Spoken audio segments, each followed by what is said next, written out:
So we are so pleased to introduce and bring to the stage our own Secretary of Homeland Security, Alejandro N. Mayorkas.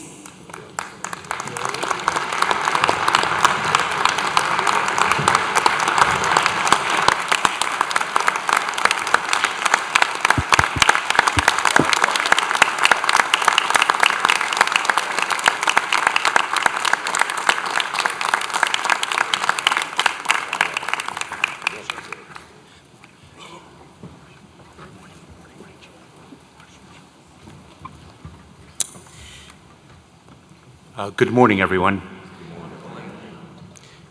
It is I, on behalf of the Department of Homeland Security, who should stand for all of you. Thank you, President Thomas, Executive Director Crawford, NOBLE's Executive Board, local chapters, and each member for welcoming me to your 46th annual conference. Allow me to join in congratulating today's award winners.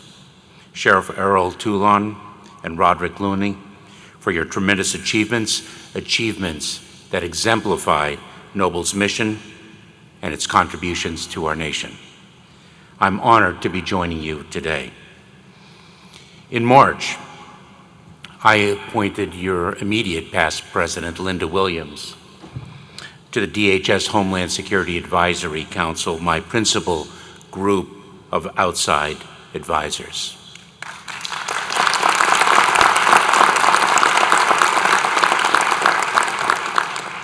Linda's leadership and sage counsel are a testament to the values and commitment of your organization, an organization that is a major force in advancing change in the law enforcement community.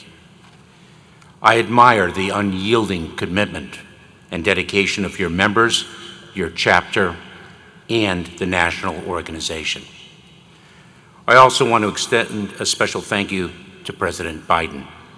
While he was not able to join in person, his commitment to closing the gap between law enforcement and the communities we serve has been critical as we work to ensure our practices adhere to the law and to our fundamental values, values shared by the Department of Homeland Security and NOBLE as we continue our work to build trust with the public.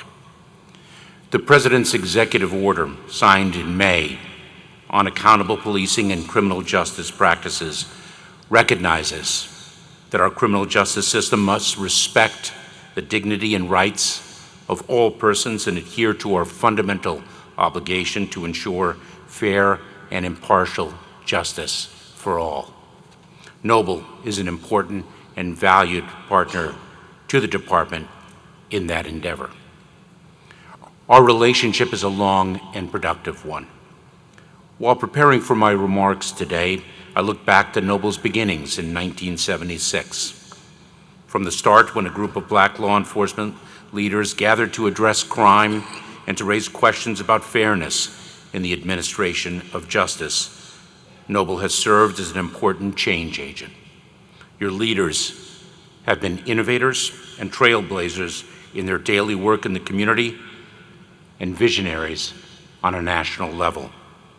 Like NOBLE's first president, Hubert Williams, the first Black police chief of a major city, Newark, New Jersey. He was also one of the youngest police directors in the country at that time.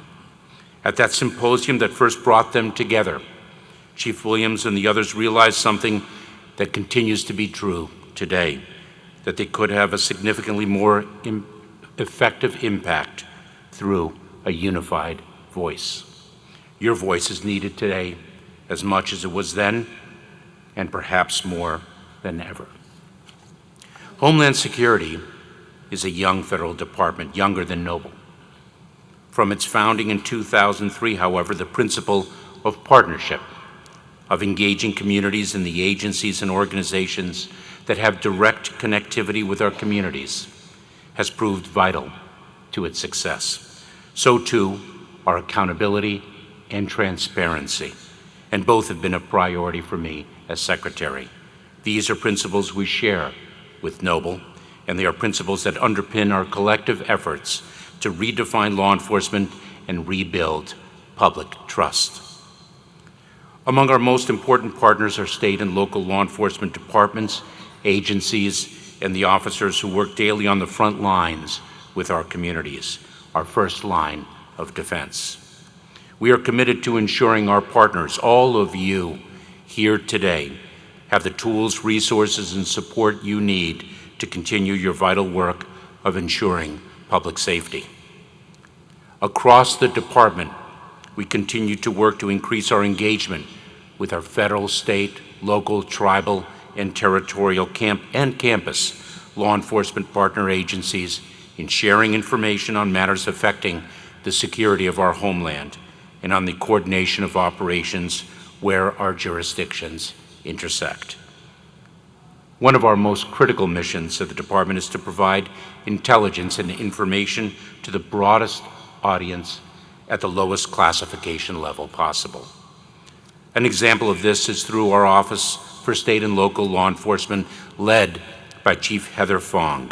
Through Heather's office, we maintain a comprehensive law enforcement resource.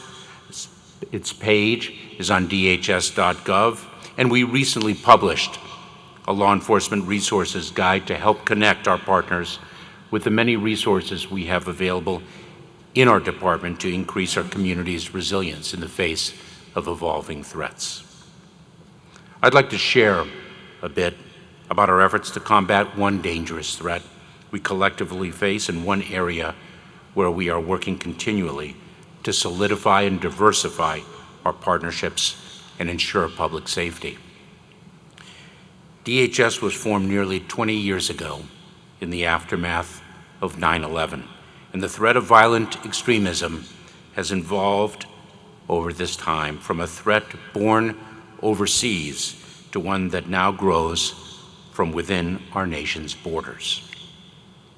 This threat remains gravely familiar to Orlando, just 6 years after the Pulse nightclub mass shooting. Everyone here is assuredly aware of the slogan, "If you see something, say something." It may make you think of the airport, of the transit station, of the backpack left by a bus stop, perhaps by someone who wishes to do us harm. But the world of domestic violent extremism is different. We're not talking about the backpack as much. We're talking about the individual. And the issue is not the identification of the backpack, but the ability to identify when a person might, for example, be outwardly expressing an ideology of hate or false narratives, when we begin to see them display a tendency to be driving towards violence. Prevention is a key component of our approach. We have enhanced our prevention efforts, including the identification and mitigation of violence through community-based prevention programs linked to non-law enforcement organizations with the goal to intervene and prevent horrific acts like those that occurred most recently in Buffalo, Uvalde, and Highland Park from happening. We have increased funding to grow these programs and enhance our community's preparedness by offering a number of grant programs to get the resources into the hands of the communities themselves. We are working to help nonprofit organizations, historically Black colleges and universities, houses of worship, and other religious institutions to protect themselves from terrorism, hate crimes, and targeted violence through the Nonprofit Security Grant Program. Information sharing is also critical to our approach. We have issued more than 100 unclassified intelligence products related to domestic violent extremism, as well as 6 national terrorism advisory system bulletins that describe and contextualize the evolving threat environment for the public and provide resources for how to stay safe.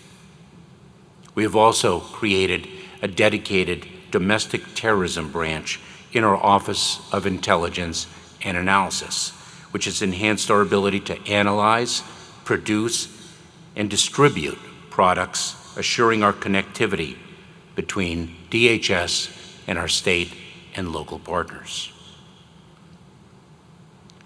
The President's executive order reinforced that the integrity of the criminal justice system fundamentally relies upon fair and equal treatment, transparency, and accountability.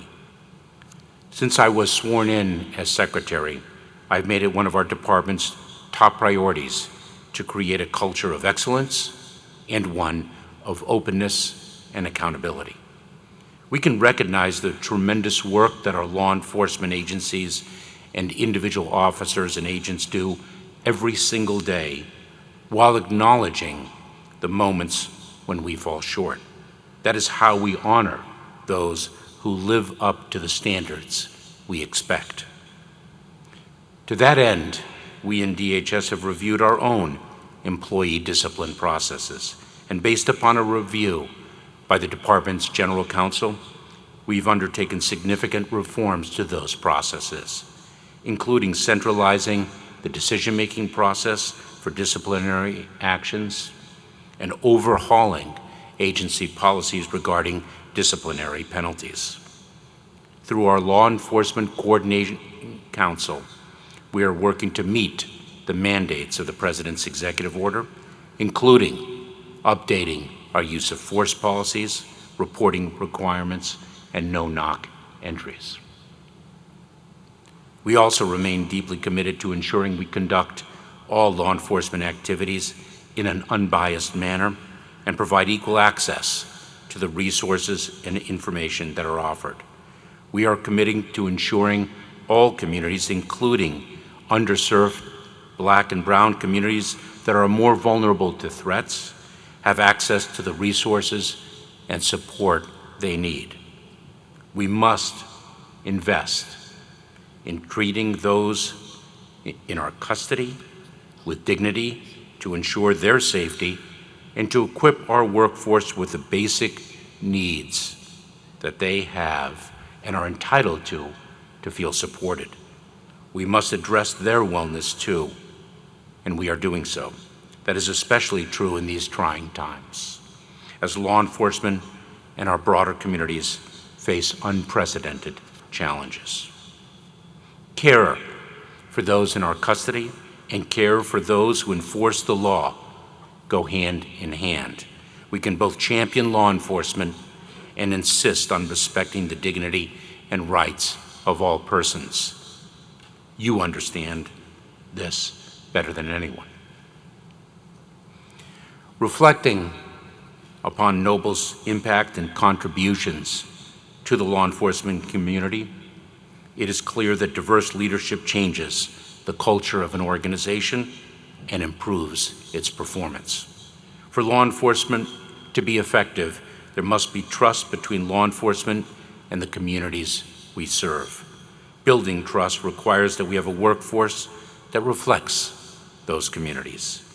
Just one example of the way we are doing so in the department is through our Women in Law Enforcement hiring sprint, where we have pledged to ensure women make up 30% of our new hires in DHS law enforcement positions by 2023.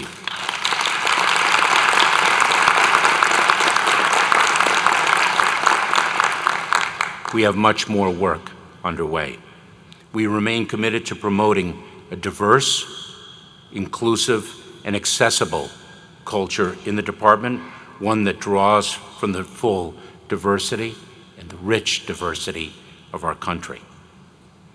Strengthening public safety and the bonds of trust between law enforcement and the community, while respecting the dignity and equality of all, are achievable goals. I would not have taken this job if I did not have hope for what we can accomplish. We know there is much more work to do. We are proud to be partners with NOBLE and look forward to our continued work with this great organization, with all of you. Thank you very much.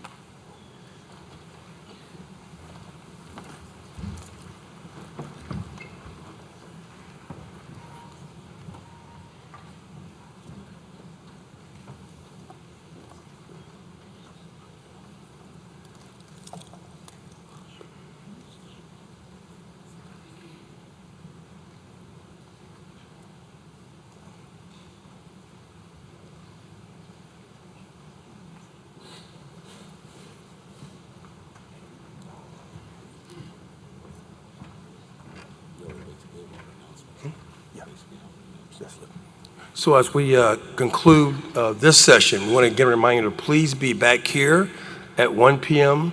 to hear from President Joseph Biden. We again encourage you to go to the exhibit hall in our workshops, and as I mentioned earlier, our workshops will begin at 1:20 p.m. President, tell me anything else you want to say in closing? Yes, in closing, I'd like to thank everybody for attending this morning. I know it's a big push to get everybody here for 8 o'clock this morning, but thank you. Everybody looked great. And we see you here back here at 1,300 hours, 1 p.m. for most, to be here in attendance to hear the speech from our President of the United States. Thank you. Thank you all. Thank you. So how you gonna do it?